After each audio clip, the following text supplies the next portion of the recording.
алдағы кітап бойынша мен осындай интерактивді карта жасап қойдым.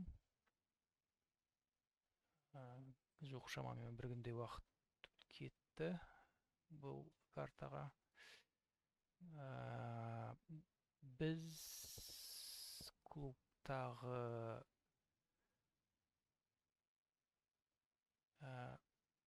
шешім бойынша, қазір қазақшасын қойыңызшы, 80 күнде жер шарын айналу Жюль Верннің осындай бір фантастикалық романына тоқталдық. Соған орай кеше сол кітапты бастаған кезде менде бір идея пайда болды. Кітап түсінікті болу үшін неге осындай бір интерактивті не жасамасқа деген бір идея пайда болды. Интерактивті глобус.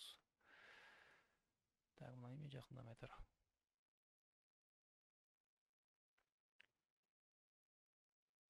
Негізі жақындау керек, кішкене қуып тұр. Енді осы глобус арқылы сен түсінесің, қай жерде орналасқан пункттердің, қалалардың, мекендердің, маршруттың қай жерде орналасқанын түсінуге болады. Мысалы, мына жерде мындай бір нүкте бар. Нүкте емес, жады. Жадыда емес. Батырма. Алдыға басу батырмасы, алға бір рет басасын. Так. Демек, біз Парижға түстік. Лондон, Ұлыбритания бірінші күн. Екіншісі Париж. Так, мына жерде ақшасы бар. Мынау кеткен ақшаның суммасын көрсетеді. 150 фунт. Мен қазір нақты несін ұмытып тұрмын, ақшаның өлшем бірлігін, валютасын. Фунт қателеспесем. Кеткі ары қаратай next. Келесі батырманы бассақ, келесі біздің аялдамамыз, жақындамай тұрған, Брендузи деген қалаға тоқталады екен. Біздің кейіпкеріміз, оның аты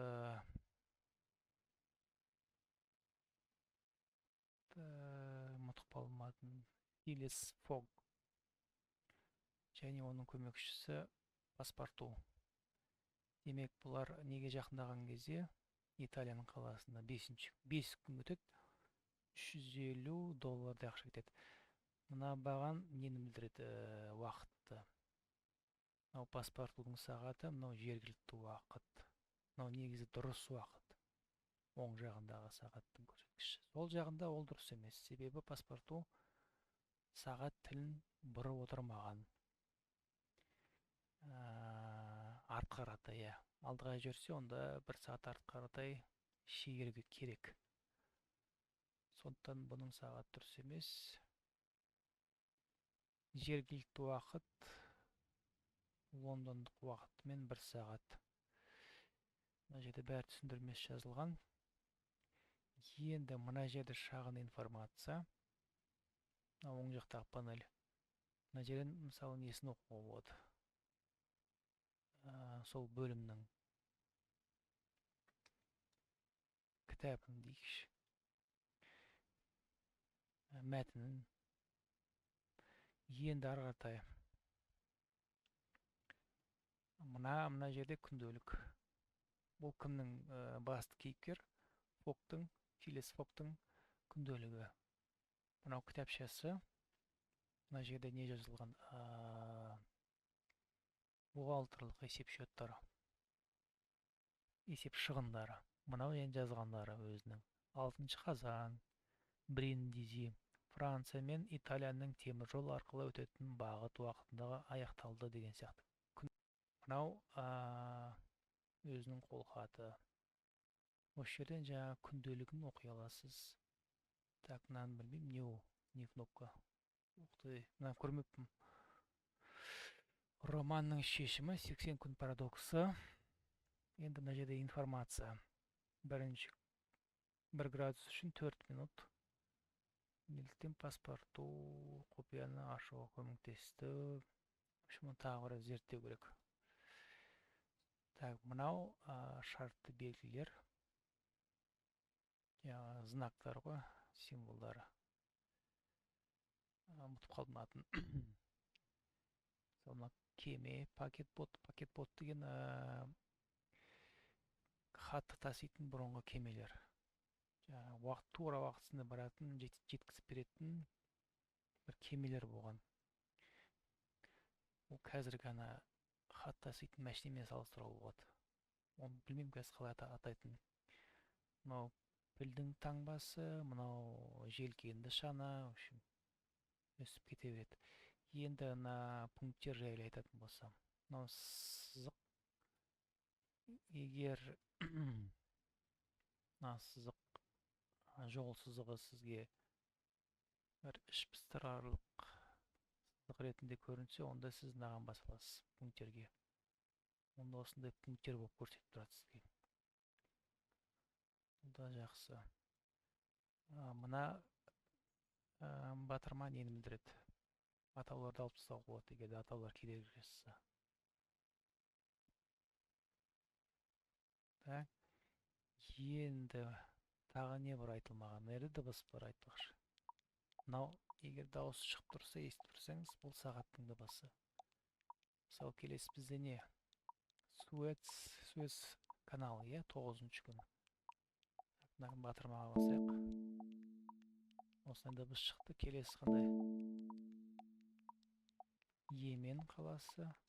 Келесі пункт. Және өстіп кете береді. Негіз оның дыбыстары бар. Қазір мен қойып көрейін ол дыбысқа. Қазір мен ойнау батырмасын басып көрейін. Сонда дыбыс шығуы мүмкін. Ал кетті, старт.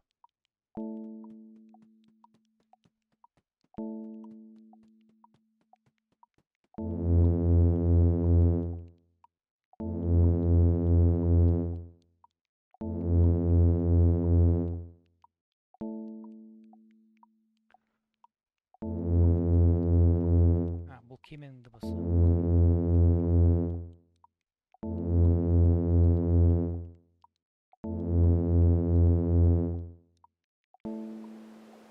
Енді желдің дыбысы. Кеменің дыбысы. Мәреге жетті. Сол кезде желдің дыбысы шығады. Өстіп өшіріп тастауға болады дыбысын. Бұл жалпы не үшін керек? Бұл интерактивтік глобус. Ол егерде кітап оқып отырған кезіңізде, егерде бір түсініксіз нәрсе болса, немесе бір басты идеясын түсінгіңіз келсе, онда осы бағдарлама арқылы, немесе сайт арқылы дейікші, немесе платформа арқылы дейікші, сіз түсінесіз түк ойын идеясын. Фантаст жазушы Жюль Верннің. Мен сол үшін осыны күні бойы жасадым. Вайп кодингтің көмегімен. Сол басқа айтарым қосатыным жоқ. Уақыт бөлгендеріңіз үшін достар, сіздерге мың алғыс.